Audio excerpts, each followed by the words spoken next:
Alright, let's get this over with. You may call me Researcher Laurier. For some reason, I have to be the one to cover this. Really? The Elven? They ask an Elven researcher to...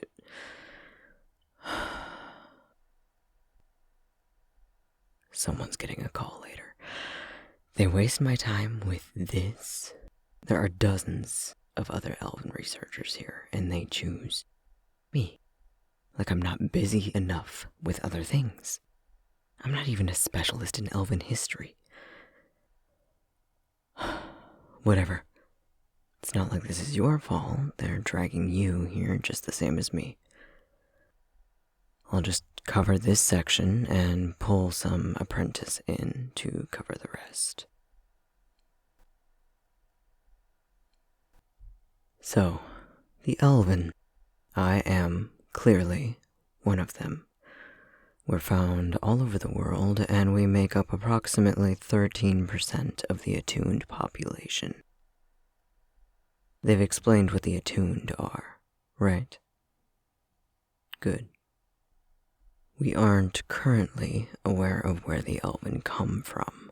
There are innumerable realities out there, so really it could be any of them. Some people are under the assumption that the Elven aren't a result of other realities bleeding into our own. Those people are wrong, if you ask me. We, the Elven, we are considered to be mystical beings. While it is technically possible for someone who is Elven to also be a sorcerer, in which case that individual would be both mystical and magical, this is an exception and not the rule.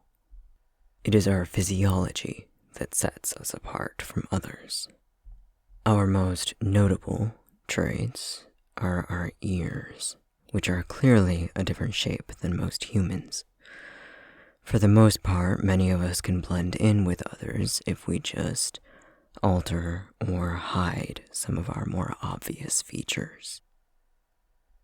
This obviously isn't ideal, so for the most part, the Elven have historically kept to ourselves. We've built communities and even hidden societies to live comfortably in. In modern times, we have many more resources to assist in assimilation into quote-unquote normal society. But there are still many who prefer to isolate themselves from those who could be considered outsiders.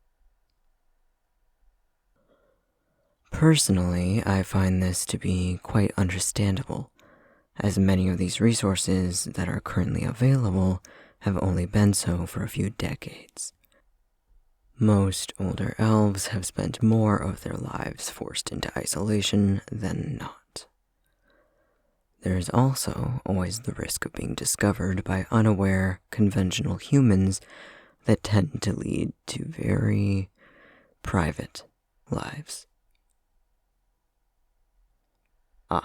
Right.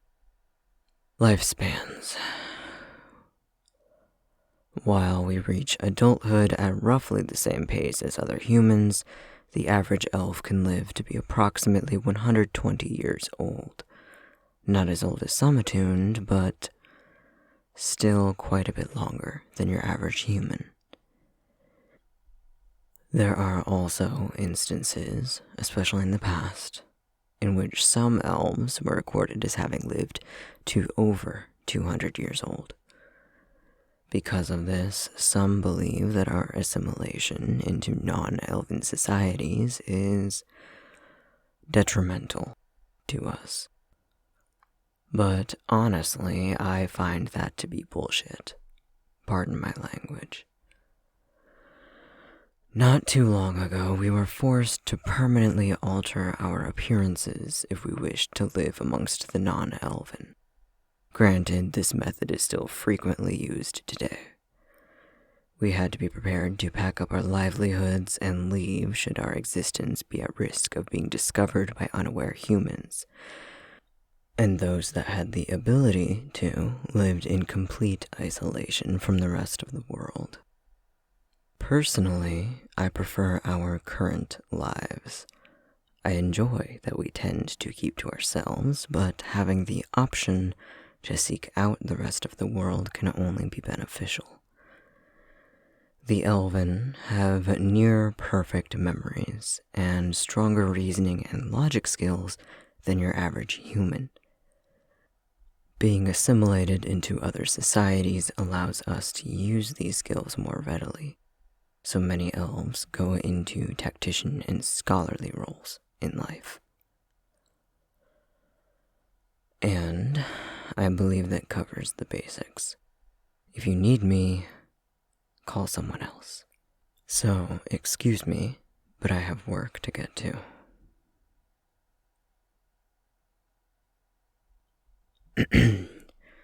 So, Researcher Laurier. Huh? He's terrifying. But please don't tell him I said that. I really want to work in his department, and he might actually set me on fire if... sorry. You remember me, right? Apprentice Researcher Brennan? Right. Well, it's good to see you again. We're supposed to cover the rest of the basics here today, so hang in there, alright? I'll try to get this done as quickly as painlessly as possible. Alright, so let's see. First we're gonna go over time jumpers, also known as time travelers and time hoppers. They, like the name suggests, can travel or jump through time. Time jumpers are the only humans capable of entering the crosspoints. However, they don't do so to travel to other realities. It's still our understanding that even they aren't able to enter other realities. Instead, they briefly enter the crosspoints, which is considered to be a sort of neutral zone that exists outside of time and space. They then re-enter Kune, our reality, in another time. We currently have absolutely no idea how they're able to choose what time they pop out in, though. I imagine it's a rather detailed process, but we are very much in the dark. They're by far the rarest type of attuned, and due to the nature of their abilities, they're kind of difficult to keep track of. So there's a rough estimate that only about 3% of the attuned population are time jumpers. They're also unique in the sense that they're the only type of attuned whose powers are not passed down by their biological parents. All recorded time jumpers come from non-attuned parents, which means that their abilities were brought on spontaneously by bleeding through the crosspoints. It's also believed that time jumpers are not able to reproduce themselves. We aren't sure if it's something innate in their DNA or if something in the process of traveling through time affects their bodies, but all recorded time jumpers have been reported to be incapable of having children.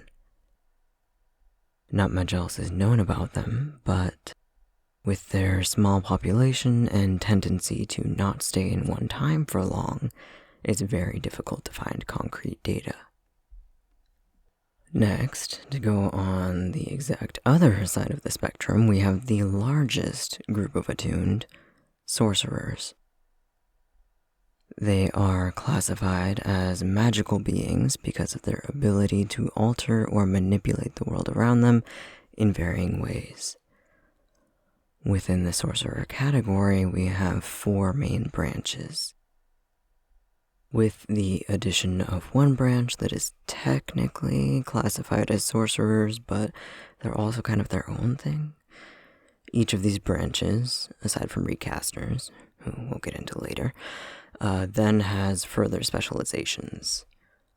A sorcerer is born with their powers, like any attuned being, but they typically don't start to manifest until about 10 to 12 years old. Some people develop their powers younger, some older, but usually it's between 10 and 12. The strength of a sorcerer's abilities also varies and is largely genetic. Both the branch of sorcery that someone's powers belong to and the strength of said powers tends to come from their biological parents. That is to say, someone with a sorcerer parent who has very muted and weak powers is not likely to develop much differently. Biological children of sorcerers are also more likely to belong to the branch, but not necessarily the specialization, of a sorcerer parent. As in, a fire elemental sorcerer's child is much more likely to be somewhere within the elemental branch of sorcery than any others, but they may not necessarily specialize in fire magic. We'll get into the details of all that in a minute. The main branches are Mending, Divination, Cognitive, Elemental, and then Recasters. It's not impossible for a sorcerer to branch out into other branches, but not everyone can do it, and it takes a lot of serious training.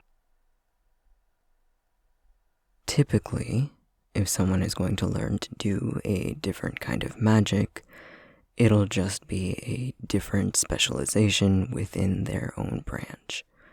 Much easier that way.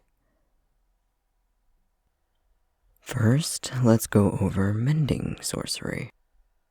We aren't really aware of what reality these powers might stem from, and if I don't mention it with any future attuned classifications, just assume we don't know. Mending Sorcery, like the name may imply, is based solely on healing or fixing things. The entire Mending branch has a few quirks in that overuse of their powers can then result in a weakening of their own health. It can cause exhaustion, or in more severe cases, can negatively impact their immune systems and strength. There's also this strange phenomenon where essence eaters have an innate fear, or at the very least a strong dislike, for being on the receiving end of mending magic. Now, there are 3 specializations within the Mending branch. These are Healing, Pacifying, and Undo, also known as Rebuilding. Healing, a very useful specialization, in my opinion, involves the use of magic to repair physical damage in living tissues.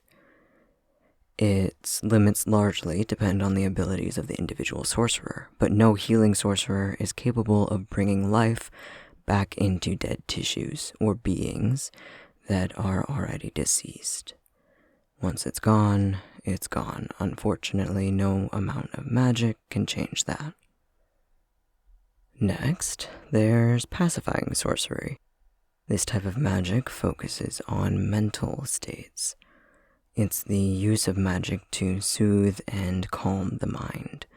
It can also, if used by a skilled enough sorcerer, heal the psyche.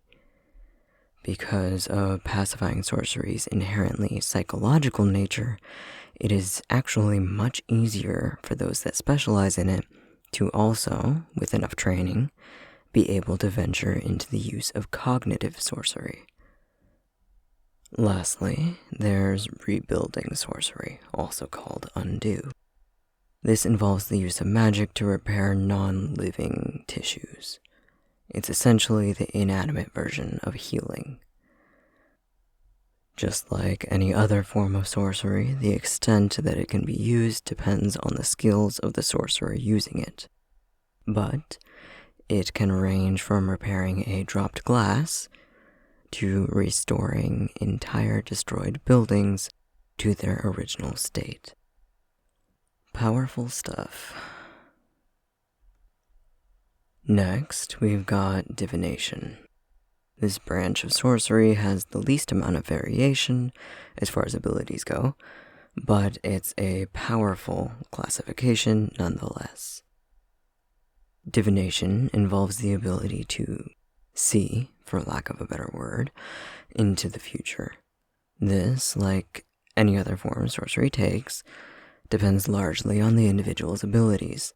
Some people can clearly see specific future events that are guaranteed to happen, while others experience a sort of vague premonition for something that might happen.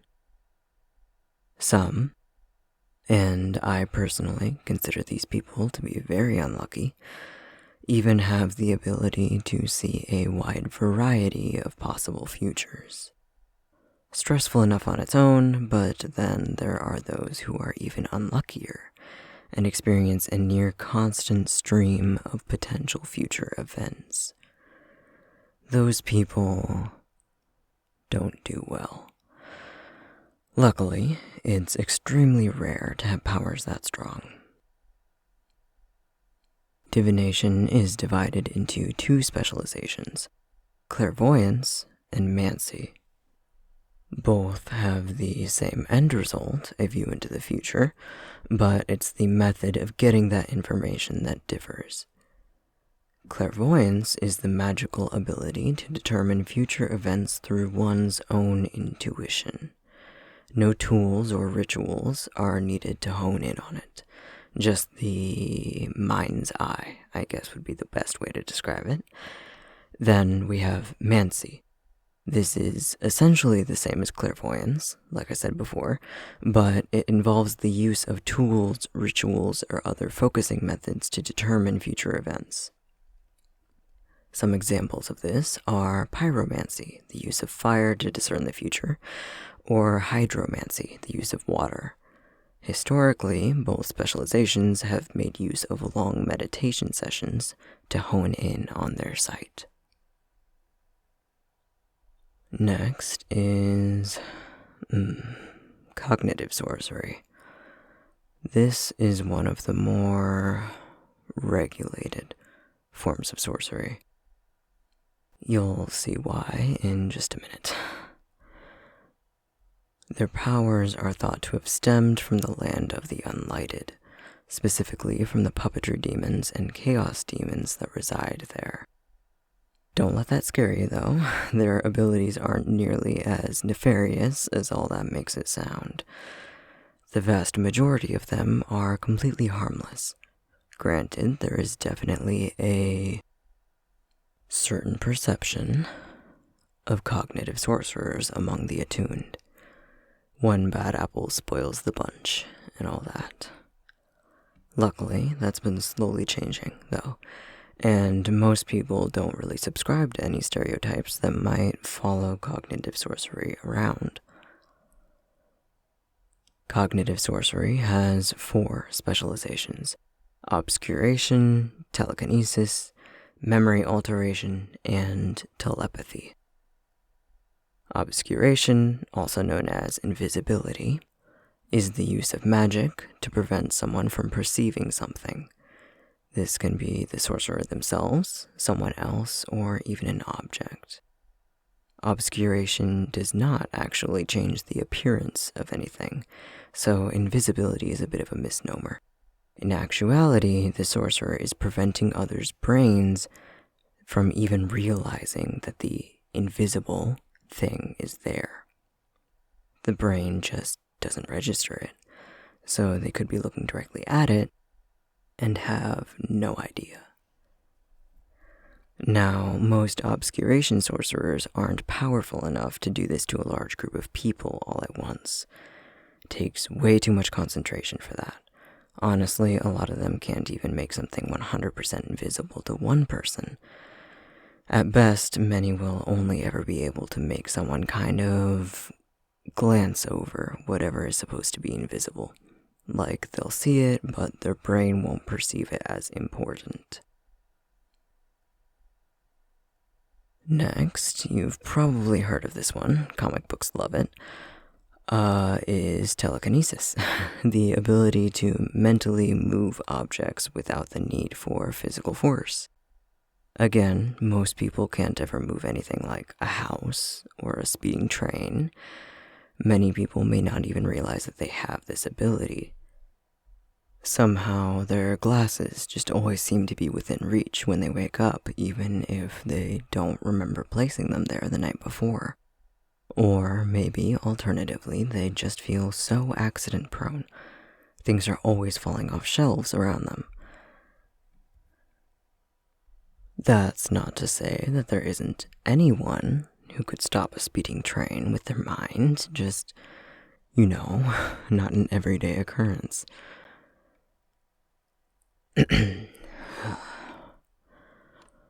Memory alteration is one of the few exceptions here.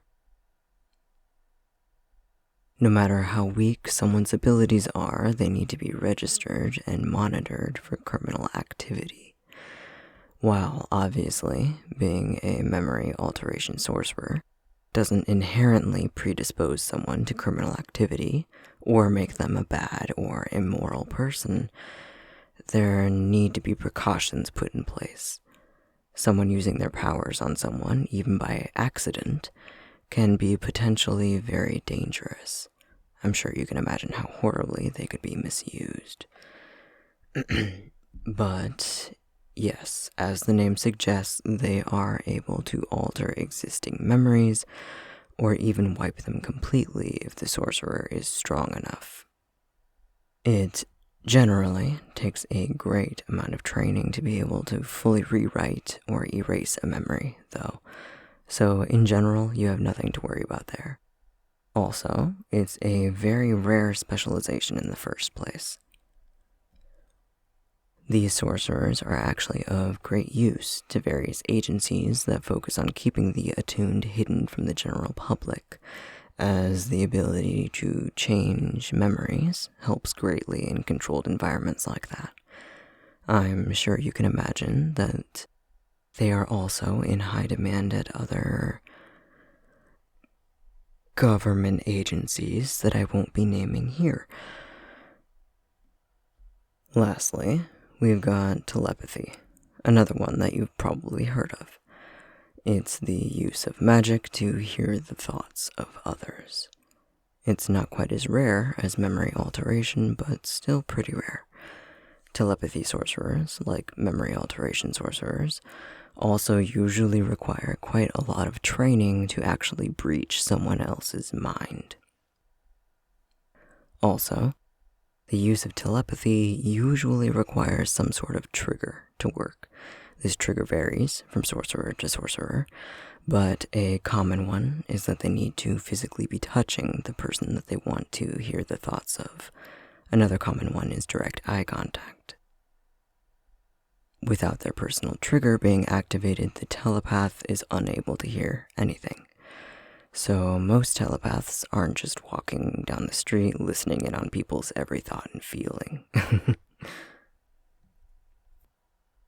And now we come to elemental sorcery, an exciting branch, and that's not just me being biased because I'm an elemental sorcerer. It's currently believed that the abilities of those in the elemental branch stem from multiple different realities.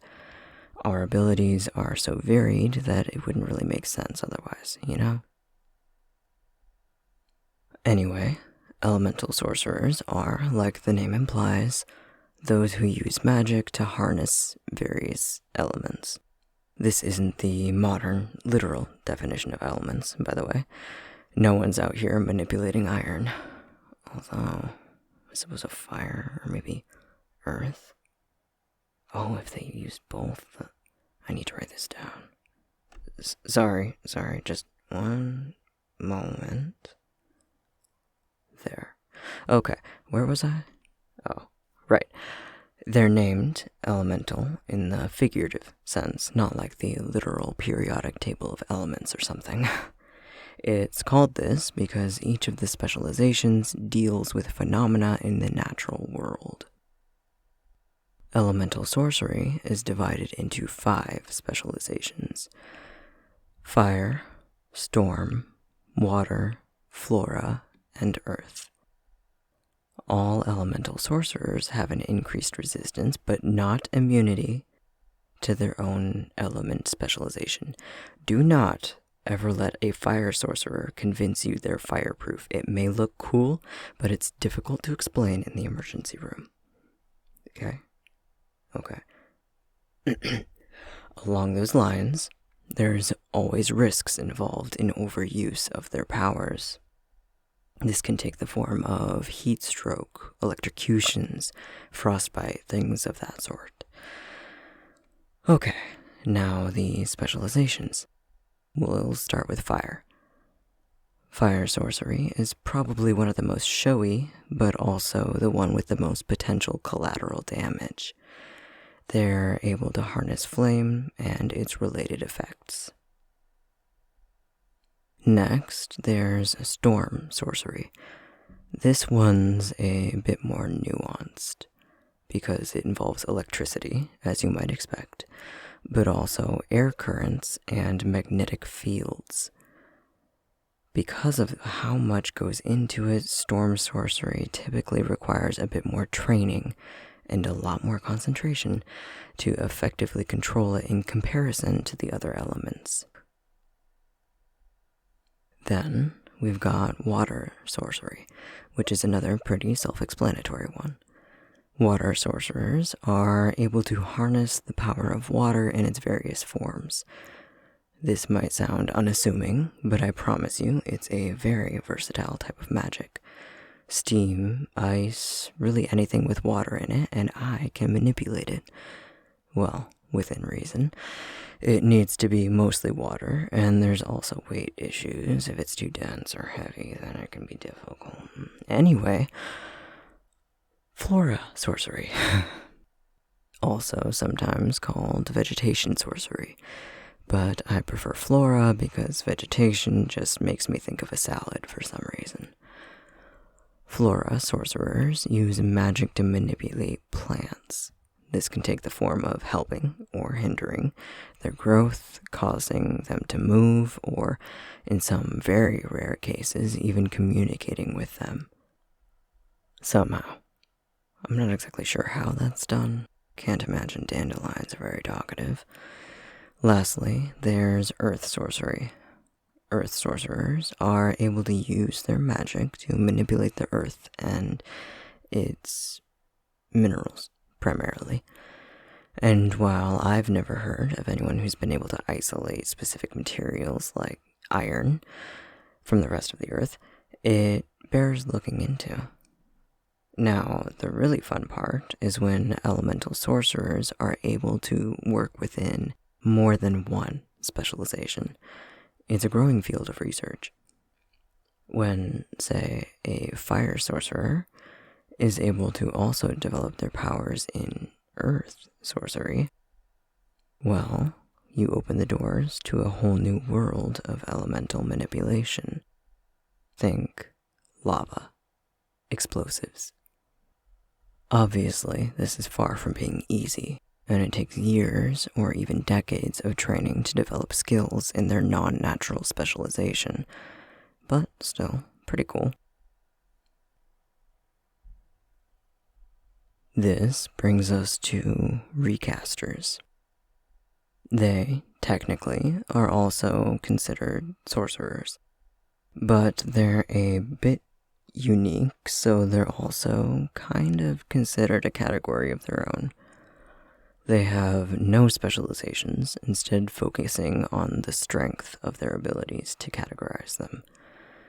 These abilities are, well, they have a stronger connection to the crosspoints than any other attuned classifications. This connection allows them to harness its power. Not a lot of it. They can't actually dip into the crosspoints and take what they want. They rely on using what bleeds into our reality naturally through weak points called faults in reality. These faults are like small tears in the fabric of our reality, so to speak. They aren't actually physically there, though. You aren't going to find any crevices in the ground that are leaking pure magical power. Most of these faults in reality are pretty small, with very little leaking through.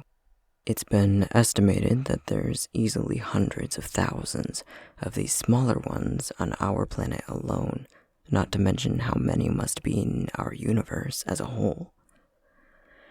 It's much, much rarer to find a large fault.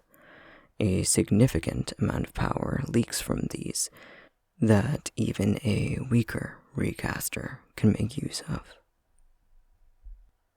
Using this power, recasters are then able to reshape the world around them.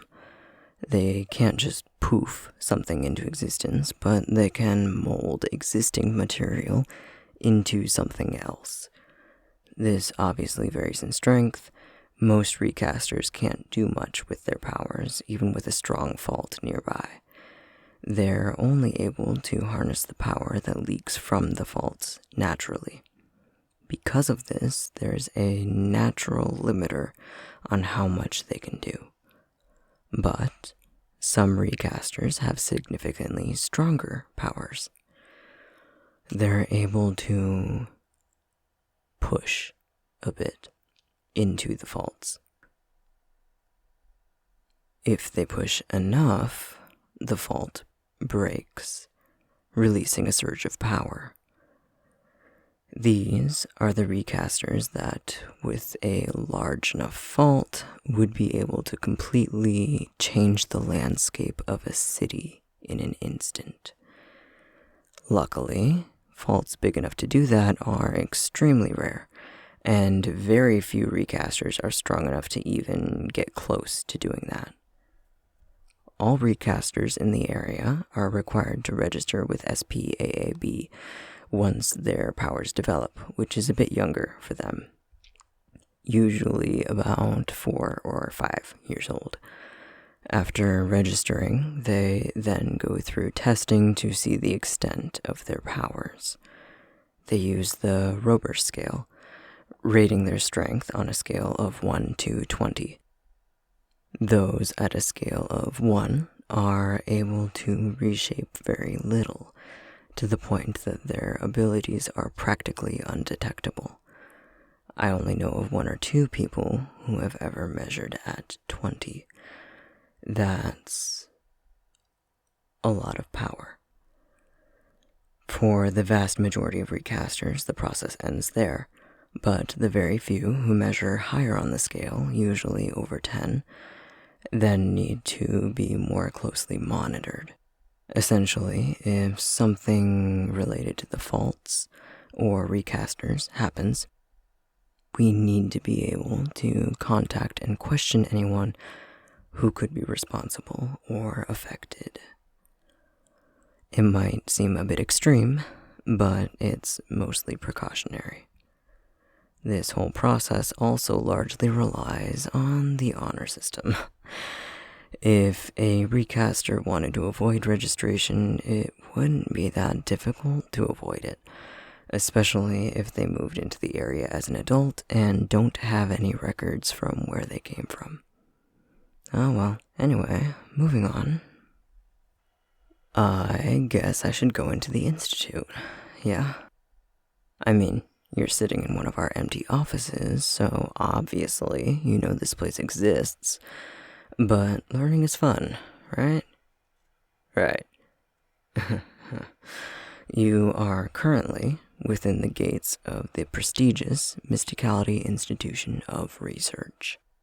Most people call it the Institute, though, easier to say. The Institute has existed since 1713, long before any part of this city's been around. It was originally founded as a sort of refuge for the great minds in the field of attuned research. Granted, it was a much smaller field back then, but only the most prestigious researchers were invited to join this community. It's never been like an ordinary university. The intention isn't and never has been to get a degree or start your research career. The invite thing hasn't changed in all these years. You already need to be established in some way to be allowed in, and many researchers here even already have doctoral degrees in related non-paranormal fields like botany, biology, or medicine. Currently, we have about 2,000 researchers working here, ranging from apprentices, where we work under a more experienced researcher in a sort of probationary period, to researchers and those higher-ups on the board. Not to sound like I'm bragging, but the Institute is one of the most prestigious attuned research institutes out there. We've got dozens of facilities within the gates and just as many, if not more, departments. We focus on a lot of different areas of attuned life. Attuned powers, demons, medicine, even social policy. Speaking of social policy, did you like that segue? Our last topic is going to be SPAAB, also known as the Services for the Protection and Assistance of Attuned Beings. Bit of a mouthful.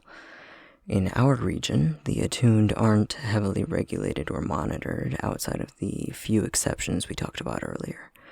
What we do have is SPAAB. They're like social services, really. Different places in the world are going to have different agencies, different regulations, and different policies, but for the most part, here, they're pretty relaxed with it. The headquarters is actually just a few blocks away. I imagine it's easier to work together with the Institute when they're less than 5 miles away. They do have specific branches dedicated to keeping the attuned hidden, but really they're more of a PR team. It's amazing how much you can convince people is just Photoshop. For the most part, SPAAB is there to provide resources and information to people who may need it. Unfortunately, a lot of people fall through the cracks, though.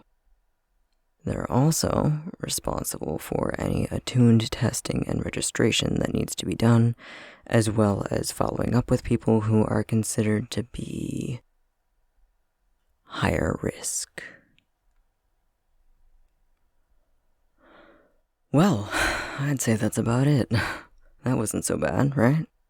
Feeling knowledgeable, tired, ready for a nap? Me too, honestly. But I have a pile of paperwork waiting for me. So, take care of yourself, alright? And, good luck.